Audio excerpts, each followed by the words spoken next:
북극해 해저에서 발견된 거대한 원형 문양의 실체. 극지에 발견 예상치 못한 거대한 수수께끼. 2024년 6월 북극해 바렌츠해 수심섬 200m에서 전례 없는 발견이 이루어졌습니다. 노르웨이 해양연구소의 심해 탐사선 프리드리히 난세노가 해저 지역 매핑 작업 중 놀라운 것을 포착한 것입니다. 해양 지질학자 올레 한센 박사가 처음 소나 이미지를 본 순간을 이렇게 회상합니다. 화면을 보는 순간 말이 안 나왔어요. 완벽한 원형 구조가 해저에 새겨져 있었는데 크기가 무려 직경 2.5km에 달했습니다. 고해상도 소나 매핑 결과 이 원형 문양은 단순한 원이 아니었습니다. 중심부터 바깥쪽으로 향하는 방사형 선들, 동심원들, 그리고 복잡한 기하학적 패턴들이 정교하게 조합되어 있었습니다. 마치 거대한 만다라나 고대 문명의 상징처럼 보였습니다. 더욱 놀라운 것은 이 문양의 정밀도였습니다. 각 선들의 간격은 정확히 50m씩 유지되어 있었고 원의 둘레는 수학적으로 완벽한 형태를 보였습니다. 자연적인 해저 지형으로는 설명하기 어려운 규칙성이었습니다. 3D 매핑을 통해 문양의 깊이를 측정한 결과 더욱 의문이 커졌습니다. 가장 깊은 부분은 해저면에서 15m나 아래쪽으로 파여 있었고 가장 높은 부분은 8m까지 솟아 있었습니다.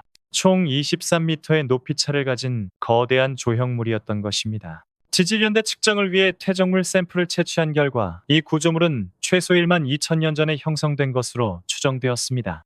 마지막 빙하기가 끝날 무렵 당시 이 지역은 아직 육지였을 가능성이 높았습니다. 국제해양과학계는 즉시 이 발견에 주목했습니다. 캐나다 해양학자 사라 맥도날드는 이런 규모와 정밀도의 구조물을 자연현상으로 설명하기는 매우 어렵다며 인공적 개입 가능성을 배제할 수 없다고 밝혔습니다. 하지만 가장 큰 의문은 따로 있었습니다. 1만 2천 년 전 빙하기 말기에 과연 이런 거대한 구조물을 만들 수 있는 문명이 존재했을까요? 과학적 분석, 자연 vs 인공의 경계. 2024년 8월 다국적 연구팀이 북극해로 향했습니다. 최첨단 장비를 동원한 정밀 조사가 시작되었습니다. 심해 로봇, 지질 시추 장비, 그리고 고해상도 카메라가 투입되었습니다. 첫 번째 심해 로봇 촬영에서 연구진들은 경악했습니다. 해저에서 촬영한 근접 영상은 문양의 세부 구조를 선명하게 보여주었습니다. 각 선들은 매끄럽게 다듬어져 있었고 표면에는 미세한 홈들이 규칙적으로 새겨져 있었습니다. 지질학자 이반 페트로프는 이런 정밀도는 자연적인 침식이나 퇴적으로는 불가능하다며 누군가 의도적으로 조각한 것으로 보인다고 분석했습니다. 하지만 일부 연구자들은 다른 가설을 제시했습니다.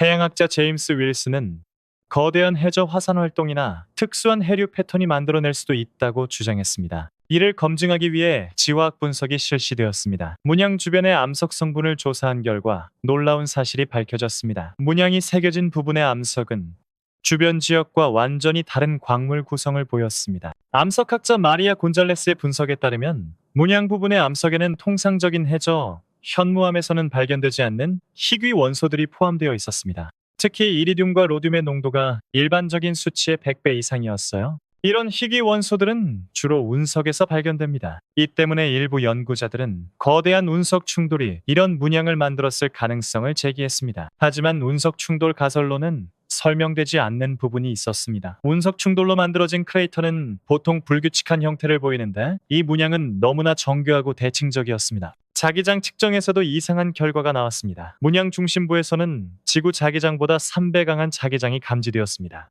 물리학자 데이비드 첸은 이런 국소적 자기장 이상은 특수한 금속 구조물이나 자성체가 지하에 묻혀 있을 때 나타나는 현상이라고 설명했습니다. 가장 미스터리한 발견은 따로 있었습니다.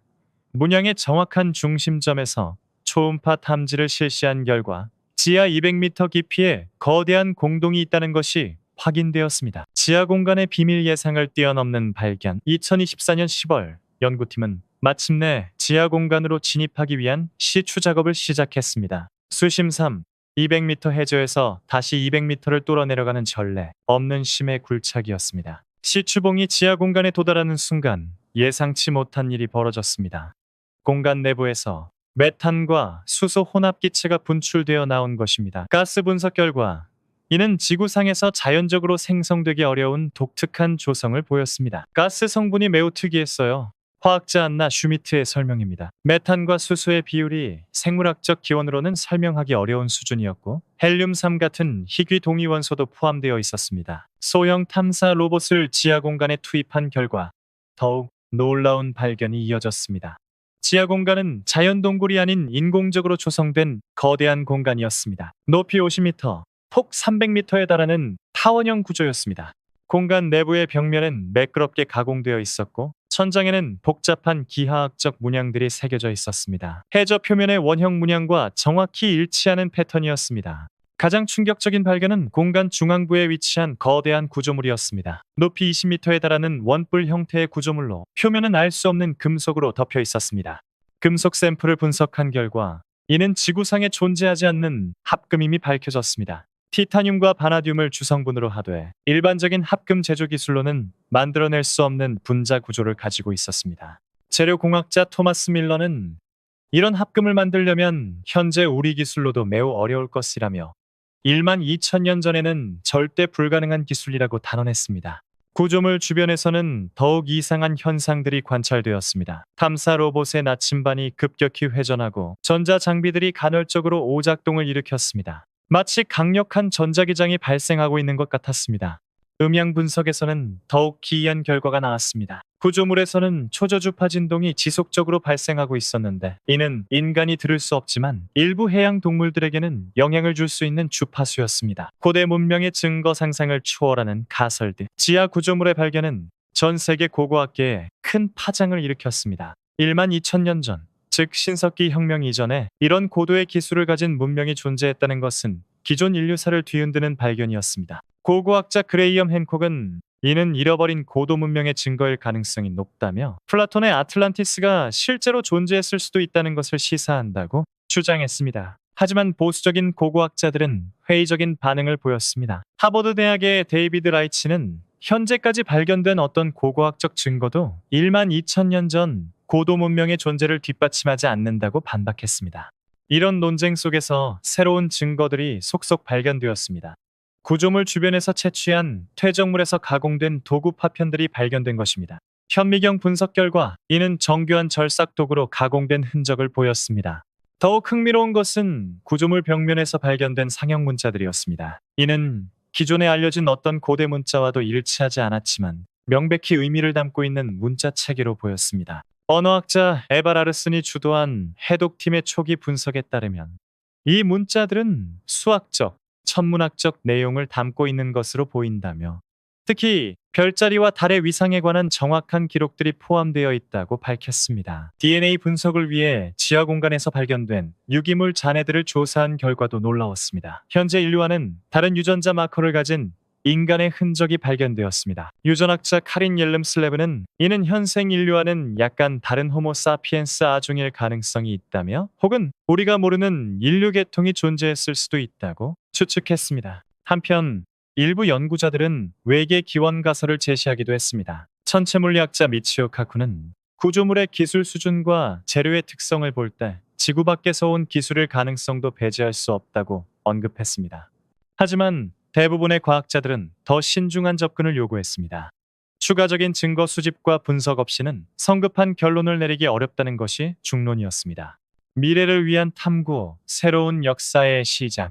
북극해 해저 발견은 인류 역사에 대한 우리의 이해를 근본적으로 바꿔놓을 가능성을 시사합니다. 하지만 이는 동시에 더 많은 질문을 불러일으켰습니다. 2025년부터 시작될 대규모 국제 공동 연구 프로젝트가 발표되었습니다. 15개국이 참여하는 북극 고고학 탐사 프로젝트는 향후 10년간 이 지역의 체계적 조사를 진행할 예정입니다. 프로젝트 총괄 책임자인 올레 한센 박사는 이번 발견은 인류 문명사의 잃어버린 장을 찾는 첫걸음일 수 있다며 과학적 엄밀성을 유지하면서도 열린 마음으로 연구를 진행할 것이라고 밝혔습니다. 새로운 기술들도 투입될 예정입니다. 양자 센서를 이용한 지하구조 탐지, AI를 활용한 상형 문자 해독, 그리고 첨단 연대 측정 기법 등이 동원됩니다. 한편 이번 발견은 기후변화 연구에도 새로운 관점을 제공했습니다. 1만 2천년 전 빙하기 말기의 급격한 기후변화가 고도 문명의 멸망과 관련이 있을 가능성이 제기되었습니다. 기후학자 리사 앤더슨은 당시 해수면 상승과 기후변화가 극지방 문명에 치명적 영향을 미쳤을 것이라며 현재 우리가 직면한 기후위기와 유사한 패턴을 보인다고 지적했습니다. 또한 이번 발견은 해양 고고학 분야에 새로운 활력을 불어넣었습니다. 전 세계 다른 해역에서도 유사한 구조물을 찾기 위한 탐사가 계획되고 있습니다. 대중들의 관심도 뜨겁습니다. 북극해 발견은 다큐멘터리, 소설, 영화의 소재가 되고 있으며 고고학에 대한 일반인들의 관심도 크게 높아졌습니다. 교육 분야에서도 변화가 일고 있습니다. 일부 대학에서는 고대고도 문명학 같은 새로운 학과 개설을 검토하고 있습니다. 하지만 연구진들은 신중함을 잃지 않고 있습니다. 과학적 검증 없이 성급한 추측이나 선정적 해석은 경계해야 한다는 것이 전문가들의 공통된 의견입니다. 올레 한센 박사는 마지막 인터뷰에서 이렇게 말했습니다. 우리는 역사상 가장 흥미진진한 발견의 입구에 서 있을지도 모릅니다. 하지만 진실은 시간과 인내를 필요로 합니다. 과학적 방법론을 통해서만 진정한 답을 찾을 수 있을 것입니다. 북극해의 저 3,000m 깊은 곳에서 시작된 이 탐구는 앞으로도 계속될 것입니다.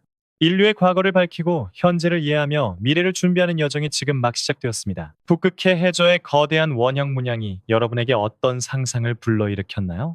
고대 문명의 미스터리에 대한 여러분의 생각을 댓글로 나눠주세요. 더 많은 고고학적 발견과 과학 탐험 이야기를 보고 싶으시다면 구독과 좋아요 버튼을 눌러주세요. 다음에도 더욱 놀라운 발견의 이야기로 찾아뵙겠습니다.